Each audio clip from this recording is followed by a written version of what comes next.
Hello everyone, good evening, Radhe Radhe, जय श्री कृष्णा आपको।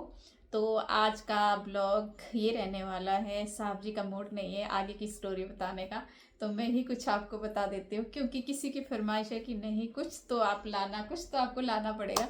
तो गाइस, तो आज का टॉपिक ये है कि जब मैं उस घर में आई ना, इस घर में इस घर में आई ना, तो साहब जी मेरे को 10 दिन के अंदर ही छोड़ के दिल्ली आ गए थे। आए थे ना, 10 दिन में ही छोड़ के आ गए थे, पर मैं खुश थी। क्यों थी खुश गाइस? क्योंकि मैं बहुत बचपना था, मेरे को पता ही नहीं था। शादी शादी एक यही पता था कि बस अच्छे कपड़े पहनने हैं, नेल पेंट लगाना, बिंदी लगानी है, अच्छा शादी दुल्हन क्या होती है वही पता नहीं था लड़की को। दुल्हन बनना है। और बस यही पता था गाइस। बाकी सुनाएंगे आपको स्टोरी, लव स्टोरी भी सुनाएंगे कि कैसा कैसा रहा।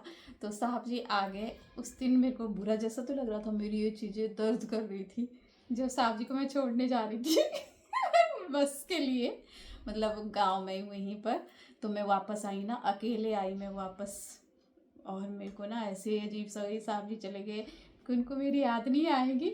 मेरे को उतना ऐसा नहीं, नादान थी मैं गाइस बहुत ज़्यादा। पर मैं जब वापस आई ना, मैं रो भी नहीं सकूँ, हंस भी नहीं सकूँ, मेरे को ये दर्द करने लगी पूरा फेस ना। तो मेरे को अपने आप को ना ऐसा लग रहा था हाय। पर मैं जब घर में बहुत खुश थी, अम्मा पिताजी थे और मेरा छोटा देवर था, वो तो हंसमुख फ्रेंड की तरह मस्त और इतनी हेल्प करता था। बहुत ही मज़ा आता था घर में, ये भी नहीं पता चलता था कि मैं कहाँ हूँ, किस घर में हूँ मम्मी पापा का घर छोड़ के। तो गाइस, बहुत हंसते खेलते। तो एक महीने के बाद क्या, एक महीने के बाद आए ना, एक महीने के बाद आए गाइस ये घर। तो उस दिन मैं डर गई तो गाइस जैसे आए ना, तो मैंने बोला, अपने देवर के साथ मस्त रहती थी फ्रेंड की तरह ना। तो मैंने बोला मैं कहा पता वो आने वाले हैं, मेरे को डर लग रहा है। बोला भाभी जी आप क्यों डर रहे हो? डरना नहीं, हमारा भाई ना बहुत अच्छा है। वो नाम से बोलता था, वो इनको ना नाम से ही बोलता था पहले ना, ऐसे पहले नाम से बोल देता था। और तू तड़ा उससे ऐसे बोलता था, तू ये वो। तो मैंने बोला ओए तू करके नहीं बोलेगा, और भैया बोलेगा भैया जी। और उसके बाद से वो भैया जी बोलता था, भैया जी बोलता था। जैसे मुझे बोलता था ना भाभी जी भाभी जी, मैं कहूँ वहाँ भी भैया भाई जी जी। भाई जी। तो भाई जी से बोलता था। आप डरना नहीं, मेरे भाई जी बहुत अच्छे हैं तो उसी दिन गाइज ना, हमारे पड़ोस में किसी ने हमें गेस्ट बुलाया था, पहली बार दोनों को शादी होके बुलाते हैं। तो हम गए थे ना, तो मैं ना उनके घर में खाना नहीं खाया पा रही थी ना, मेरे को डर लग रहा था, कांप रही थी मैं। बहुत दिन के बाद मिली ना, मेरे को डर लग रहा था, क्योंकि मैं इतनी मतलब वो नहीं थी आपसे फोन नादान। फोन पर ही बातचीत भी बात उतनी ज्यादा नहीं थी। बात हमारी फोन पर ही होती थी। और जब शादी हुई तो शादी 10 दिन के अंदर छोड़ के आया बंदा, इतना हम कंफर्टेबल नहीं हुए।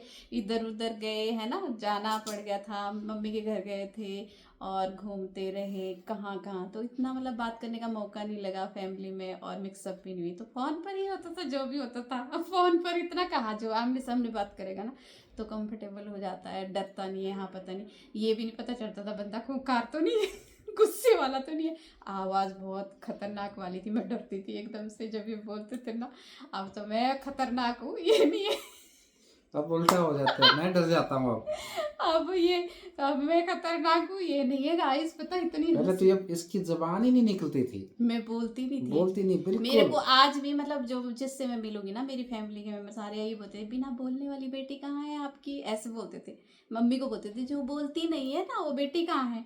और आज मेरी मम्मी बोलती है हे भगवान, वो जो मेरे से पूछते थे ना, उनको मैं बोलना चाहती हूँ कि मेरी बेटी कितना बोलती है अब शादी के बाद। तो गाइस बहुत ही इंटरेस्टिंग स्टोरी स्टोरी थी। एक महीने के बाद जैसे आए ना उनके घर से, मैं भाग गई खाना खा खा के ना, एकदम बैठी नहीं मैं ज़्यादा देर तक। ये सोचने लगी मेरे को पेट दर्द हो रही है, ये हो रही है, अब मेरे मैं मिलूंगी पहली बार, बात करूंगी, क्या पूछेगा बंदा क्या नहीं।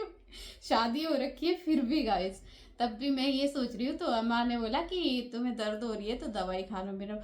जब ये आए ना रूम पर, सब ने बोला कि हाँ सो जाओ, रेस्ट करो, दवाई खाओ। तो वो मेरा देवर बोल रहा है, कहते भाई ध्यान रखियो तू भाभी जी का। भाई हाँ तू जा ना, मैं ध्यान रखूंगा इतना इंटरेस्टिंग था ना गाइस, वो वाली स्टोरी बहुत ही इंटरेस्टिंग थी। तो मैं आपको भी शेयर कर रही हूँ कि कैसी स्टोरी रही हमारी। तो बेटा भी आज सुनेगा, बेटा भी आ रहा है यहाँ पर साइड में, पर सामने नहीं आ रहा कैमरे में। तो सुन रहा है हमारी स्टोरी। फिर हम 1 मंथ के बाद हम दिल्ली आए ना, जब दिल्ली आए ना यहाँ पर, मैं बोली हे माय गॉड। और मैं जूठा नहीं खाती थी, वो कहानी वो साथ में चल रही है। दिल्ली आई मैं, मतलब पापा ने बोला, इनके पापा ने बोला कि नहीं नहीं साथ में चलो। हर मंथ में ये घर नहीं आ सकता, तुम साथ जाओ, है ना, हर महीने नहीं आ जाता इतने दूर से। अम्मा ने बोला नहीं गर्मी है बहुत, अभी नहीं लेके जाना, जब मौसम अच्छा होगा तब लेके जाना दिल्ली।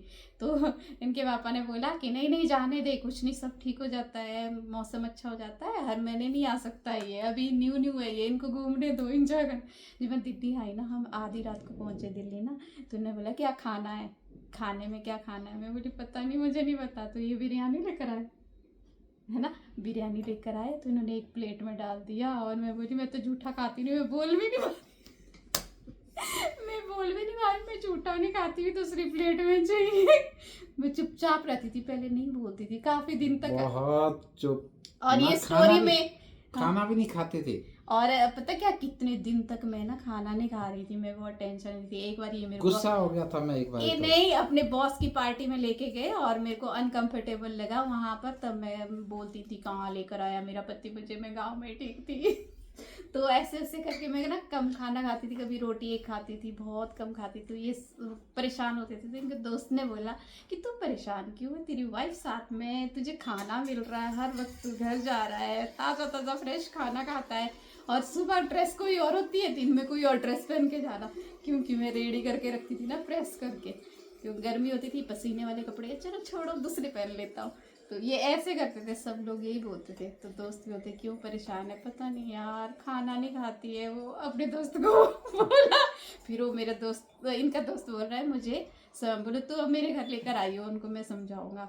फिर उधर गए हम, उन्होंने समझाया कि भैया ऐसे नहीं, ऐसे रहना। मैं बोली मेरे को कुछ नहीं, अनकंफर्टेबल लग रहा है, बाकी कुछ नहीं है। कुछ चीज़ें ऐसी होती है जो मुझे पसंद नहीं आ रही है, कुछ चीज़ें उनको भी होगी कुछ पसंद नहीं आ रही, पर मेरे को अनकंफर्टेबल, मैं जिस माहौल में पली वो चीज़ मुझे नहीं नज़र आ रही है यहाँ पर, इसलिए मैं थोड़ा सा ऐसे हूँ।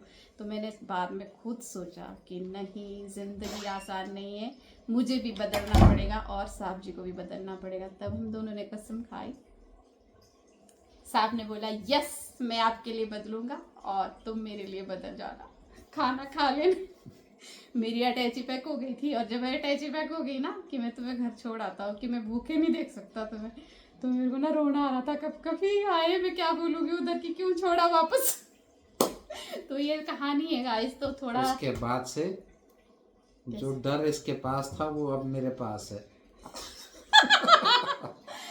तो गाइस देखो, तो ऐसा भी कुछ नहीं है, ये हमारी मस्ती भरा प्यार है, जो भी है, इंजॉय लाइफ करते हैं। आप लोग सुनते हो ना बातचीत, कैसे ऑर्डर होते हैं कैसे लाइफ में, कैसे होते हैं, डर जाते हैं।